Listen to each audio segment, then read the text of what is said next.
Hi mga mi, good morning. Ganito po natin sisimula ng ating araw ang mag-ayos at humarap sa lababo. Ganito lang po. So, sobrang napakabagal ko po talaga kaya ginawa ko po talagang mabilis para hindi naman po kayo ma-bored sa aking ginagawa. So, ayan, naghugas po tayo ng pinggan.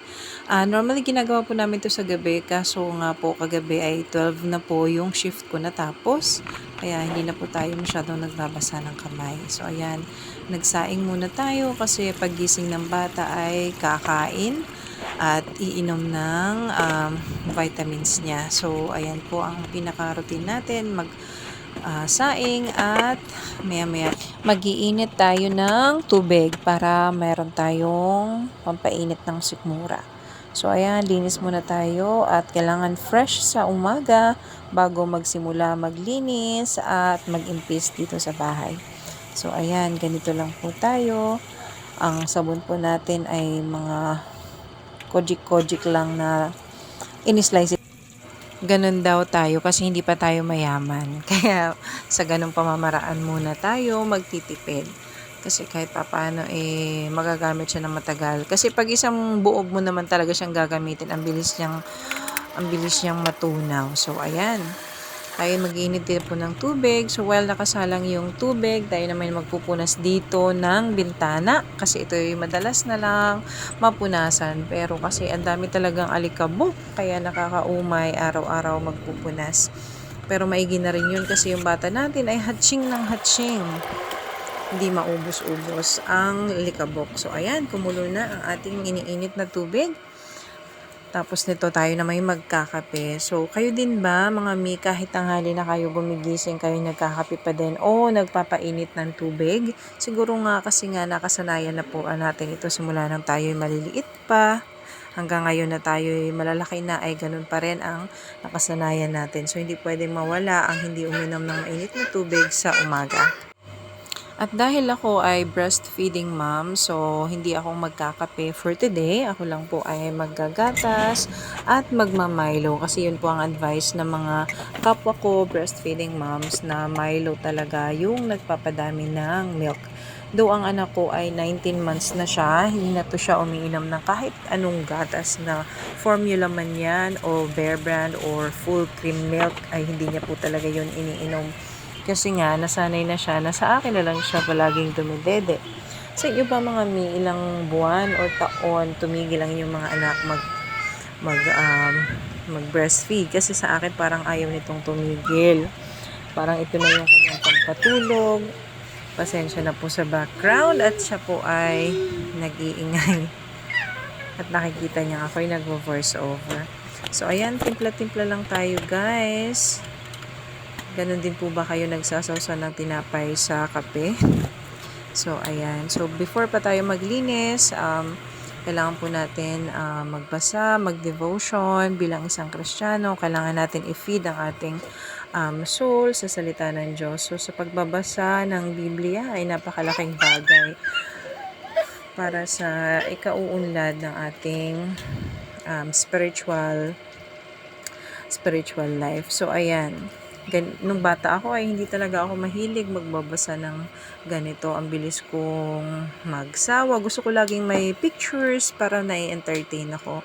Pero ngayon na ako ay malaki na at na-realize ko na iba ang nagbabasa ng Biblia kasi alam kong napakahirap intindihin kung yun lang din ang pagbabasehan natin, pero kailangan kasi natin humingi ng gabay para maintindihan natin at ito yung nagbibigay sa atin ng kalakasan para lumaban sa buhay kasi hindi tayo forever na nandito sa mundo. So kailangan natin ma-realize na hindi ito ang ending, hindi rin ito ang katapusan, kundi meron tayong patutunguhan, kundi ang kaharian ng Diyos. Yun lagi ang sa isip natin na hindi porket na dito tayo sa mundo is hanggang dito na lang din ang lahat. So, ayan. Let's go and continue. Ito na po, naglilinis na po ako ng mga laruan ng aking anak. So, ito ay lagayan ng laruan niya.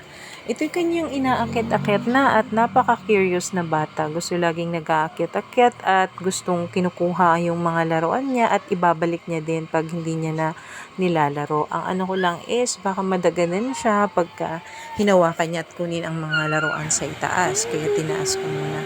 Ayan, gising na ang aking Junaki.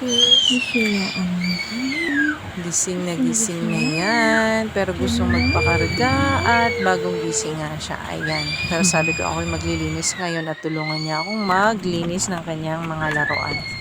Sorry na, nandito siya sa background at hiyaw ng hiyaw. Ayan, lilinis ko pa isa-isa itong kanyang mga laruan. So, naisip ko na kung ano lang yung lalaruin niya, yun yung ibibigay ko. Kasi nga, nasanay siya na ikakalat niya lang sa paligid niya at hindi siya makapag-focus sa isang laruan para makapaglaro. So, yan ang naisip ko.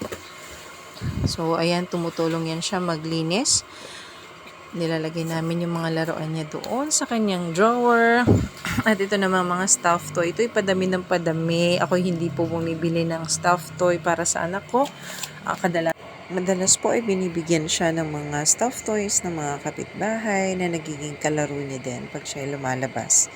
Favorite nilang bigyan si Kiana. Kaya ayan, dumami ng dumami. Maraming salamat. Hindi ko alam kung bakit ganito pa rin katagal itong aking paglilinis kahit naka-fast forward na po ito. Siguro nga kasi inabot talaga ako dito ng mga 3 oras siguro. Bago ko siya natapos. Kaya ayan. Pero thank you kung umabot ka dito sa panonood. Maraming salamat po sa pagsuporta. So, ganito lang po ang aming routine on a daily basis. So, linis ng bahay, tiklop, ayos ng gamit, mga laruan, magluluto. Mamaya po magluluto tayo. Pero sa ngayon, linis na po muna.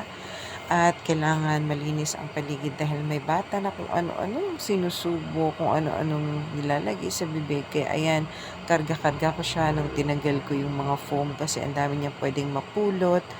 Ayan, nawalis ko. Kasi nga, yun, i-vacuum ko din yung mga natira kasi mahirap na, mabilis itong kamay na aking Junaki. So, mabilis to siyang mamulot. Nakakita ng mga maliliit na particles sabay lagay sa bibig. Ayan, nasa last part na tayo ng paglilinis. Pagkatapos niyan ay ibabalik ko lang din ang mga foam kasi yun ay protection niya sa untog-untog. Lalo na, ayan o, takbo ng takbo. Ay napaka-energetic na aking Junakis na are. Ayan, pagkatapos ko nitong malinisan, kaya kakabit ko naman na siya para kahit magtakbo-takbo o maglaro, yan, napakalambing panan. Ay hindi siya mauuntog kasi talaga dati nauuntog siya ay nakakatakot po at ulo talaga ang madadali. Kaya ayan, thank you so much for watching guys. Have a nice day. Bye-bye.